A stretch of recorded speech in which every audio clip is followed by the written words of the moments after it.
നമസ്കാരം. News 99 Kerala one time ബുള്ളറ്റിലേക്ക് സ്വാഗതം. Kalpetta new Wayanad charitable സൊസൈറ്റിയുടെ നേതൃത്വത്തിൽ വിദ്യാനിധി പദ്ധതിക്ക് തുടക്കമായി.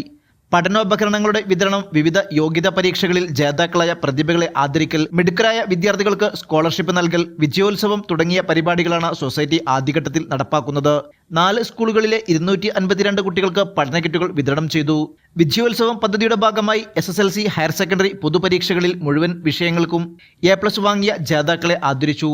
പ്രതിഭകൾക്കുള്ള ഉപഹാരങ്ങൾ കൽപ്പറ്റ ലിയ hospital managing director doctor TP.V. Surendran വിതരണം ചെയ്തു. Charitable society president Haris Thannani അധ്യക്ഷത വഹിച്ചു. സൊസൈറ്റി രക്ഷാധികാരി CK ഉസ്മാൻ ഹാജി മുഖ്യപ്രഭാഷണവും PP മുഹമ്മദ് വിദ്യാനിധി പദ്ധതി വിശദീകരണവും നടത്തി. മാനന്തവാടി ഉപജില്ലാ വിദ്യാഭ്യാസ officer M. Sunil, Kalpetta municipal വിദ്യാഭ്യാസ standing committee chairman CK Sivaraman, കൗൺസിലർമാരായ V. Vinod Kumar, K. Shibu, P. Abdulla എന്ന കുഞ്ഞുട്ടി, K. കമറുദ്ദീൻ എന്നിവർ പ്രസംഗിച്ചു. ഇബ്രാഹിം തന്നാണി സ്വാഗതവും ജോയിന്റ് സെക്രട്ടറി CP സൈഫുള്ള നന്ദിയും പറഞ്ഞു. ന്യൂസ് 99 കോഴിക്കോട്. നമസ്കാരം.